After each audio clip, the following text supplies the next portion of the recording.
Thanks so much for staying with ANN7 Prime. My name is Cindy Mabi. Good evening to you. 3 months after ANN7 exposed the 4.3 billion rand IFMS bungle, heads have finally begun to roll at National Treasury. 3 senior officials at Treasury have been removed from their current positions, and this follows the disastrous Scopa appearance that exposed Treasury as being responsible for wasting taxpayers' millions on a project that never took off. Jace Nair, the acting accountant general, who was one of the people who did not act despite receiving the audit report, has also been removed from his position. The project manager of the IFMS project, Lindy Bodiwick, has been replaced as acting head of the controversial project. In addition, Skalk Human, the acting chief procurement officer, has also lost his position. I want to correct something from the onset, that there isn't Minister Kikaba cracking the whip in National Treasury or any individuals who are still working at National Treasury. What has happened now is the Director General, who has the prerogative to move people from certain positions, has chosen to do so. As you may know, the 3 people we are speaking about were acting in those positions, and the Director General felt that we needed some new people in those positions, the OAG, the PMO's office, and also in the procurement office. The new people that will be acting in those positions will be announced shortly while we're waiting to fill up those positions. I also want to caution against making conclusions on the integrity on the integrity of the people that I mentioned, coming to the conclusion that they've done some wrongdoing in relation to IFMS. As a few find themselves stripped of the IFMS-related duties, there are several other names that popped up in the audit report. And there's Michael Sass, the then Accountant General, Lungisa Fuzile, the then Director General, Kenneth Brown, the then Chief Procurement Officer, and the then Chief Director of IFMS, Haman Tubula, and Director of IFMS, Michael Klur.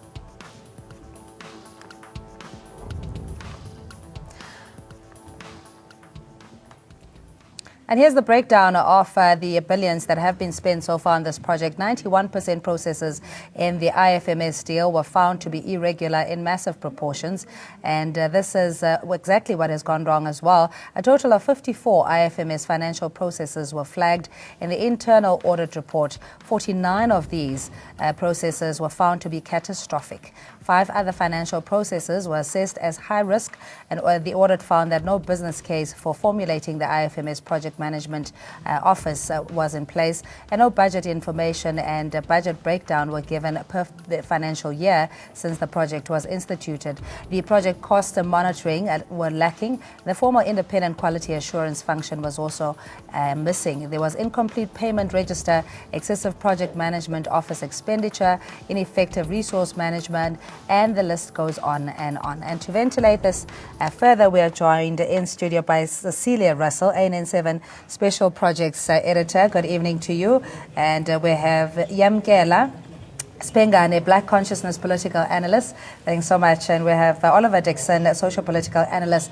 Volshir Khekwane is the National Business Council President. Good evening to you, and thanks so much for joining us. Cecilia, just bring us up to speed as to what exactly happened now with the shifting of members from one position to the other.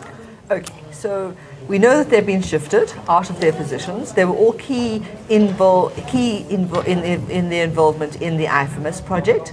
They were all in acting positions, and they've been moved. Been moved out in a week in which a forensic report has been announced that they are embarking on a forensic analysis of this particular IFMS project, and the management of the office that was set up, to manage the whole project.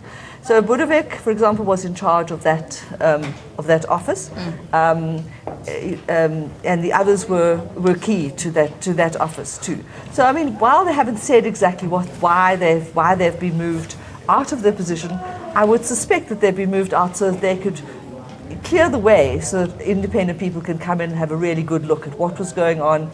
What are the deliverables that they have? What are the accounting practices, etc., etc. This comes in a week where we know now that the Auditor General is considering, giving them a less than perfect audit for the first time.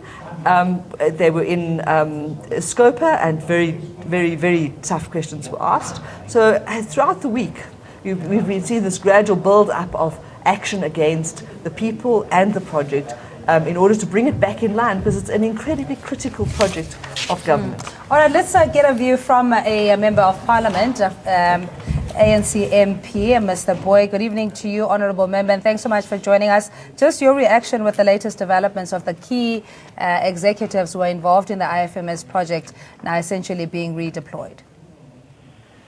We welcome the response of the department, but that's not enough, because we should also be welcoming the role that we have played as ANN7 and the role that has been played by Scopa and the Auditor General and the broad public.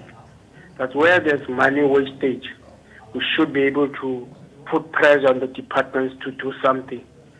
But it still doesn't answer the question that what happened to the 1 billion and what is going to happen to the additional amounts that are being spent of the 4 billion. So those that we were promised by the DG have got much knowledge, are expertise, are experts on the project, are now being moved. That leaves us with a little bit of suspicion. Who is then going to give us the concrete facts about what has happened, and why is there no consequences for people who have been responsible for the expenditure? That we are beginning to question. Yeah, are you saying that the process doesn't lend itself to any levels of confidence where you can say that people are being held accountable? You're saying that them being shifted, in effect, makes it difficult even to further investigate and get to the bottom of this? The DG has not explained, and the DG went further to say no ministers are going to be held accountable for a project that has started in 2002 up to 2017 with no results. Now he's shifting those that have got knowledge about the project. Now it's beginning to raise a lot of suspicions. But what is it that the DG want to achieve? He said there should be consequences on the basis that there is been an investigation that is more proper. Now he's not investigating, he's taking them away from where they are supposed to be, beginning to give us the detail of what has happened. All right, please stay on the line, Honourable Boy. Yamkela, just your view, because we also heard from the Treasury spokesperson that, or Minister of Finance's spokesperson rather, that this is not necessarily a crackdown or cracking the whip by any stretch of the imagination. What do you make out of this? Well, I think that right now what is being done is that they are clearing way so that we can have actually an external audit to come in, and forensic investigators that are going to come in and actually scrutinize the project, because since it came to Scopa and it now has public attention, you remember that this thing has been exposed for months on end, but it's only gaining traction to be taken seriously now, because at first people wanted to dumb it down as just another one of those counter exposés that don't have basis in anything. But right now, since the uncovering has been done in Parliament and more information has come out as to what has been happening in the department itself, it's now being taken seriously, and these people are now being put on the back to say, okay, let's now have the reins to actually investigate deeper and be able to account, as per Parliament itself also wanting to have answers into what happened exactly in the department during this tenure, where so much money of public that is supposed to be public money was misappropriated and used in outside accordance of the prescribed legislation of procurement, and we want to now have a proper accountability to the public and to Parliament and how things are going to go. Let's get a view from Zamo Madlala, Black Empowerment Foundation spokesperson. Zamo, thanks so much for your time.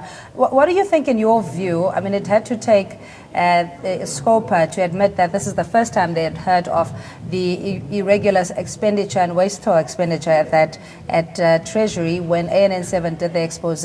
Further to that, we only now see a little bit of action being taken by members being moved to other departments.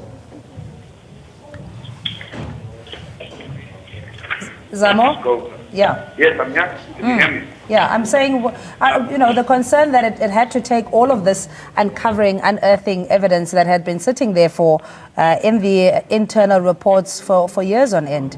What is your view with the developments now? Well, I believe you put it correctly in that ANN7 has to be congratulated, because without the ANN7 expose, they wouldn't have looked at it into detail.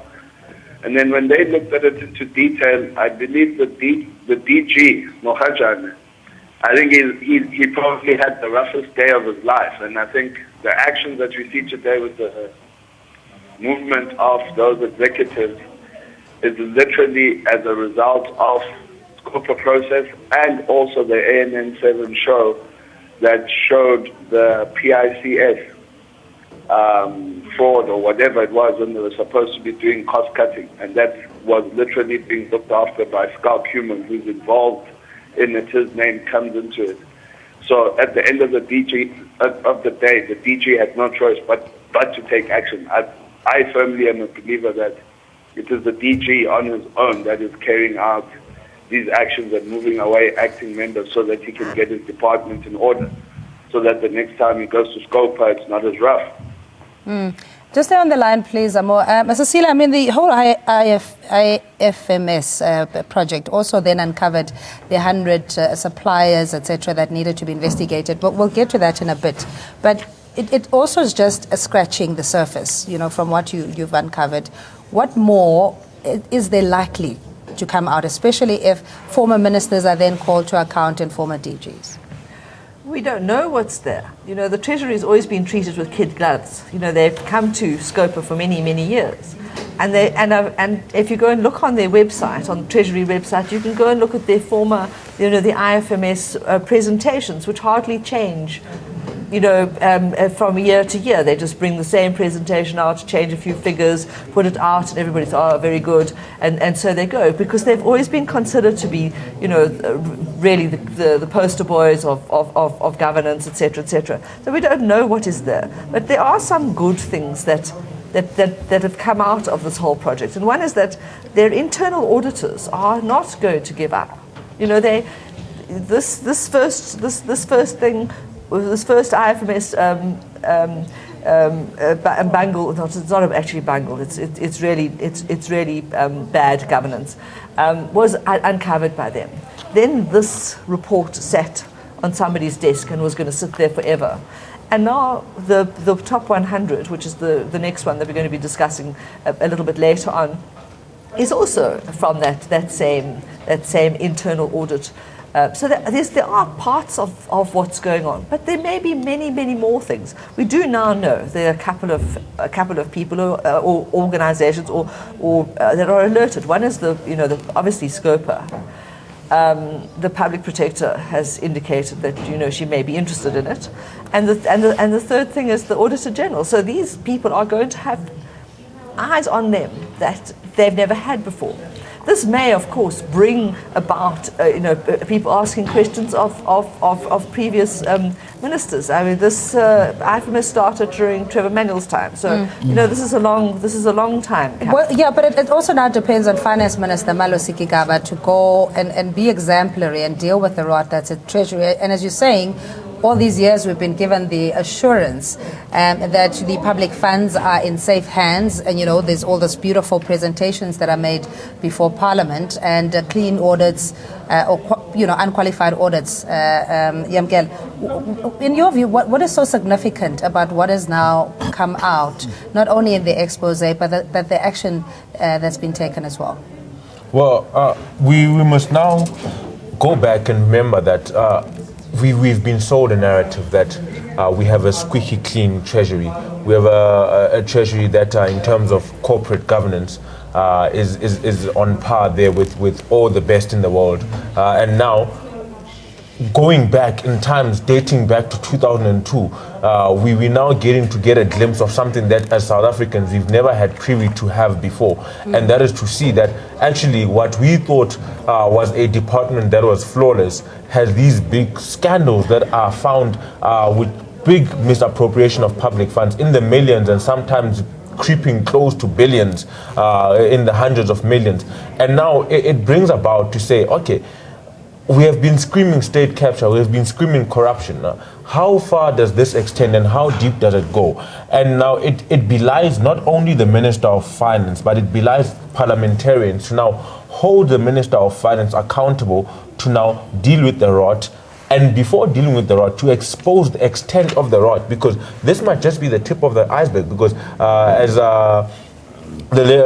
she has already said, that we have not actually dealt with scrutinizing our Treasury and putting in proper audits to the Treasury and what they do, their systems, their work for the past 10 years. And if we are to do this and do it properly, we don't know what we're going to uncover. Yeah, I mean, even the National Black Business Council and many other pro-transformation organizations are decrying the fact that a lot of the state levers and monies could be used to allow smaller players or even BE compliant companies to come through the fray, but that hasn't been happening because we're sitting with a situation since 2002 to date where it's repetitive, contracts with the same guys, that it's either renewed, you don't even have to apply much, there isn't a contract, but then again, it's okay, get the job done, sort of, it's all just very murky, Volsha.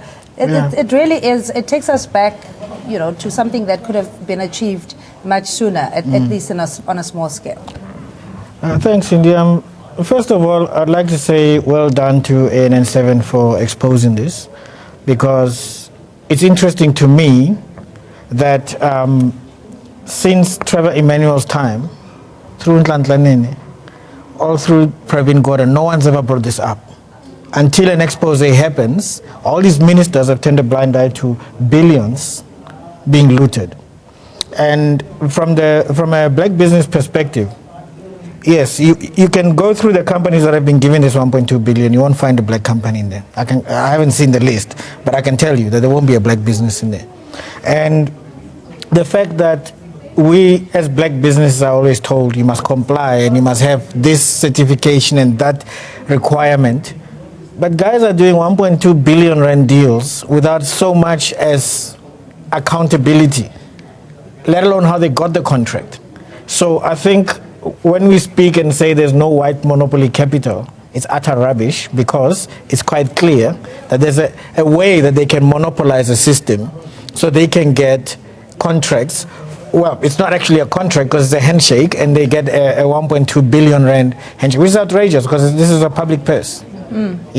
So the white monopoly capital does exist, and we have to look at both sides of the spectrum in corruption, in the private sector and in the public sector, because this is a partnership of corruption between two different sectors. Yes. Yeah, and I mean, there's been enough investigations and probes in the department internally for us to, and I mean, Scopa has taken it seriously enough to give us evidence that this kind of behavior is almost systemic. It's become like a culture within Treasury. Mr. Dixon, just your quick observation on the latest developments. Yeah, look, Mr. Gigaba gave us a number of things he's going to do. One, he needs to now reappoint a more competent project manager, because clearly this is a project management fault as well.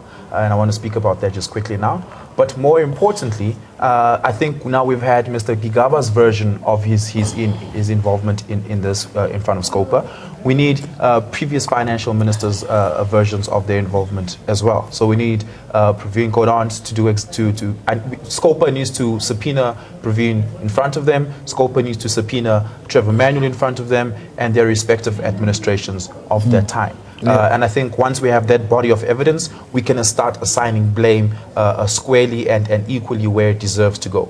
But importantly here, and this is what I want to speak to on just the involvement of black business here, is that, there's this, just as a sidebar, black business has always been painted as this incompetent organizations that can't deliver, but the organizations that aren't delivering are exactly not black businesses. Exactly. So that's the first weird thing going on for me here, and that needs to be exposed. But importantly here is that we talk about all these organizations, but one that we're not talking about is the state IT agency and their involvement in all of this. Because if you go look at all of the IT projects within South Africa, most of them, one, are assigned to white businesses due to legacy of being able to access resources faster due to colonial the legacy existing there, and that needs to be changed. But importantly is that why have so many of these IT projects failed? Right? And what is the state IT agency's involvement in that? Because the city of Johannesburg for the last decade can still not give people proper billings, can still not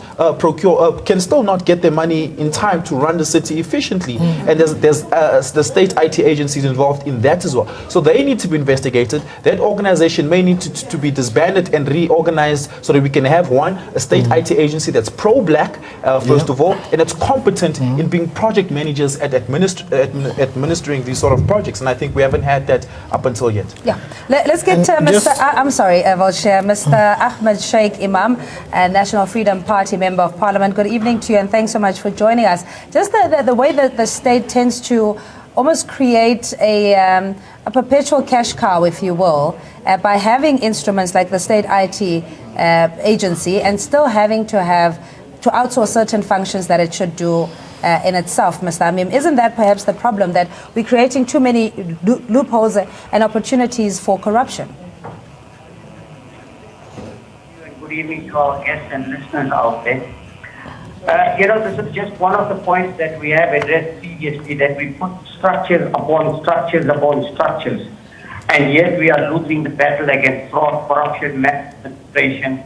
And I think what has come out very, very clear in this particular instance, again, is Treasury, which is said to be the big brother, Treasury, which appears to have everything under control. Treasury, the very organization or department that have on every single occasion appeared before other departments, have found all the other departments have either had irregular expenditure or had weaknesses in their system, but Treasury did not report on any of these weaknesses in their own system and in their own department. So clearly for us, the question that arises, is this a deliberate act to promote white capital monopoly in this country? Is that what it is all about?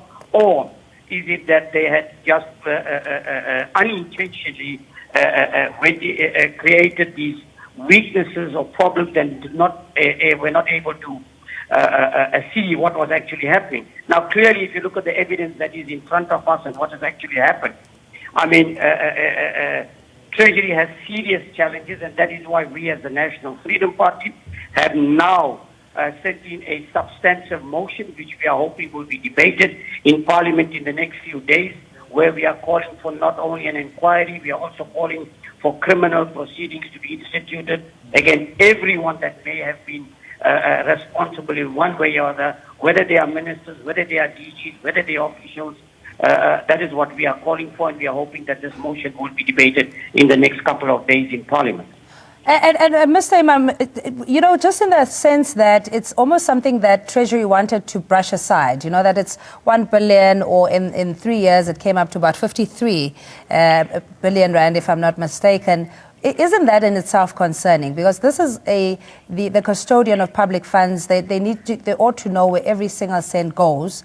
But we've seen this process just being protected and benefiting a few. Well, let me say this. Had your media, the ANN7, not disclosed this to us, we would not have known this. Now, I belong to the Standing Committee on Appropriation. We did not know this, yet they appear before us. So the question is Treasury that good that they could actually manipulate the entire system and produce unqualified reports year in and year out to us? Yet they could find weaknesses and challenges in every other department in the country. So now the question that arises is this what we are hearing now? Or is there a lot more that is going to come? For me, it clearly appears this is just the tip of the iceberg. There's a lot more that you're going to uncover. And it is for that reason we are calling for a thorough investigation and inquiry and criminal proceedings to be instituted if it's necessary, because we want to really find out what is happening with Treasury. We all know and understand right now that the economy is still in the hands of a few individuals with 3 white billionaires in South Africa still owning an equivalent of 50% of the wealth of the country. So clearly Treasury has not done anything to benefit the poorest of the poor. Clearly they have not done that. We are also aware that there are organizations that are from pre-apartheid days that have got contracts that are running for 30, 40 and 50 years. Treasury has done nothing and said nothing about these things.